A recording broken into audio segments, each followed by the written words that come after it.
Welcome back. We're looking at America's policy in the Middle East and challenges it faces there and beyond. Joining me is US General Tony Zinni, former commander of CENTCOM. General Zinni's military service took him to over 70 countries, including Turkey, Iraq, Somalia and Eritrea. He also served as President Bush's special envoy to the Middle East. The general's just authored Leading the Charge, Leadership Lessons from the Battlefield to the Boardroom. As we get back to some questions here, General, you talked about helping, countries or regions to stand on their own 2 feet, and the US playing a role in that. In the case of Afghanistan, President Obama had ordered a while back for civilian experts to look at Afghanistan in a way to see how local power could be built, or smart power as he calls it. Now, how much of a setback is it to efforts in Afghanistan that the civilian surge, or what the Obama officials have called smart power, hasn't really taken place to the level expected? I think, unfortunately, you have to deal with the security issue first. It's difficult to begin to do the political, economic, social reconstruction or assistance in that and support without a secure environment. So you end up having to worry about the security piece. I'm a big believer that you do it simultaneously, though. Going back to the point about U.S. troops, sure, if U.S. troops show up and nothing else, then I think it's seen as another military force. It's going to be regarded that way. It's going to be rejected. If it comes with the signal that it's there to provide security for some benefit, some incentive, some ability to reconstruct and better the society, not determined by how we say it should be, but working with the local leadership as to what they feel they need, working within their cultural parameters and understanding, then I think it's much more meaningful. What you refer to more as partnerships? Partnerships and showing that when our security forces come, they really come as security for something better, non-military. They're not there just to fight. They're there to protect and not attack, and I think the messages have to be developed in that way. To Bahrain next, and Siraj is on the phone. Siraj, what would you like to ask? I would like to ask you a question that, do you consider Zimbabwe as being ruled by a dictator? And if yes, then my question is, why America isn't there? Is it because there are no interesting natural resources for America? Okay. Yeah, well, first of all, nobody in Zimbabwe attacked us, and I opposed Iraq too, because nobody in Iraq attacked us. I do not think that we can be the world's policeman, and I do not think that the military force is the answer for everything. I think in Afghanistan, obviously those that attacked us on 9/11, that's where they were. And I think we had a right of self-defense to become involved and to go after those that attacked us. In places like Zimbabwe, and even in case of Saddam, I was in favor of containment. And that was the policy. That was the UN resolution. I oversaw a number of years of containment in terms of what we had to do. I was not even in favor of the economic sanctions. I would have preferred just military sanctions to diminish Saddam's power, which I think was greatly diminished, and said so in his ability to threaten his neighbors. So I think they have to be very measured. You don't want to punish the people for the acts of an authoritarian leader. And the most important point I would make, it should be done in an international context, the United Nations or some sort of regional agreement to do these, and not unilaterally by the U.S. or anybody else. We've got a call from Italy next. Jack in Rome. Go ahead, Jack. Yeah, first, it's an honor to see the general. I've admired him for a long time. And my question is, the way I agree with him 100% what he said about Iraq. I said the same thing.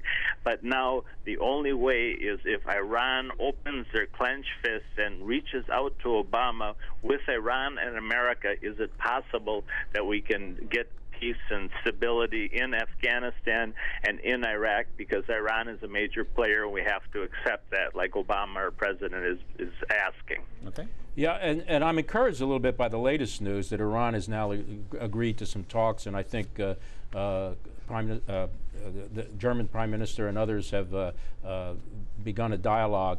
I do think that's important. I think when we first went into Afghanistan, Iran was actually assisting in some ways and providing some support. Unfortunately, we had the axis of evil speech, which might have hurt our efforts to maybe connect. I think that it has to be regionalized, as I said, the effort. The threats in the region are not only to U.S. interests. Obviously, Pakistan, India, Afghanistan, Central Asia, Iran have vested interests in how this goes. Building some sort of regional coordination and cooperation in dealing with this is going to be key. Not easy. They obviously have issues with each other, but I think that's the direction. It's only going to be regional support that's going to allow this to be resolved in some favorable way. Well, so let me look at your time as Special Envoy to the Middle East under President Bush. You took that job largely as a favour to your friend Colin Powell, General Powell, who was Secretary of State at the time. At that time, when you looked at the situation on the ground, what did you grasp about the potential there? Is there a chance for real lasting peace, in your opinion? Yeah, I do think there is, but I think the approach has been wrong. I'm not in favor of the envoys and sort of starting from the top and having summits. We can paper the walls with agreements in principle. What Colin Powell told me, which I thought was right on the mark, he said, I don't need another plan or agreement. I need something to work. And he said, take the 10th plan and actually roll up your sleeves, get together with the security and other people and try to implement it, make it work on the ground. And I'm a big believer that we ought to start from the bottom. Let's take all the issues, let's get the people that directly have to deal with them, whether they're economic, political, security issues, and begin to work out exactly how they would work on the ground. Build it from the bottom up. Have a permanent address out there, not just temporary touch and go envoys, and stay there for how long it takes. Engage all the parties. Don't be throwing U.S. plans or plans from the top. Work it from the bottom up. Actually implement. If you get an economic agreement, let's implement things that would be encouraging and provide confidence from the bottom.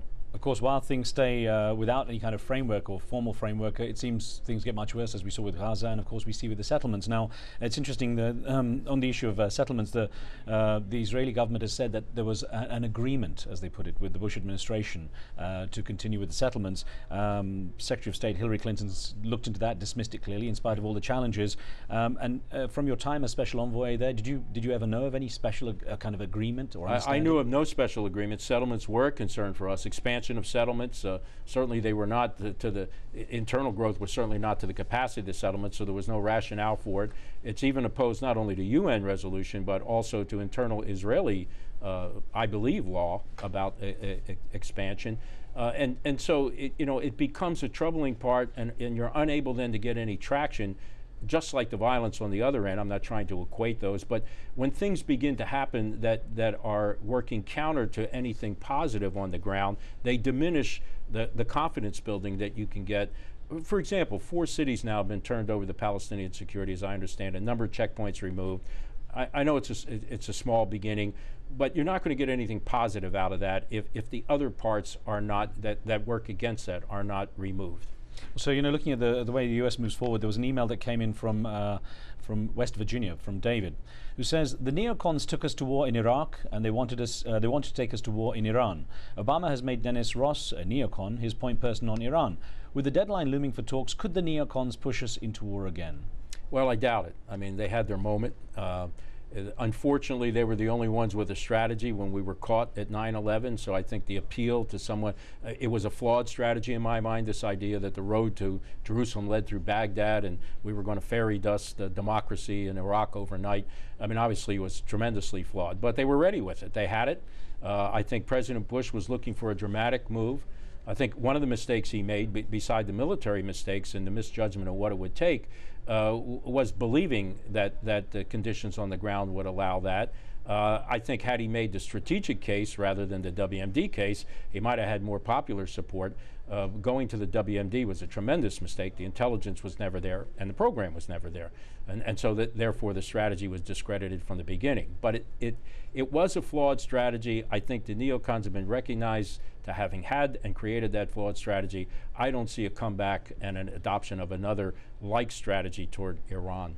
And literally 15 seconds, General, could America even afford any kind of other military front, such as Iran? Well, not at the way we're going now. I mean, especially certain parts of the force, especially the ground forces, are overcommitted. I personally think we need to relook at our entire global strategic laydown to see where we are. But this is not the time for a third front. General Tony Zinni, thank you very much for being with us. Pleasure. And thank you for being with us with your questions. On the next show, we look at Iran's latest proposal regarding its nuclear capabilities. As America's deadline for restarting talks approaches, we'll look at that. Don't forget, you can follow me and get updates on the topics we cover here on the show via Twitter. You can tweet us your questions and comments, and we'll be sure to try to include them into the program. That's it from me and the team for now. We'll see you next time.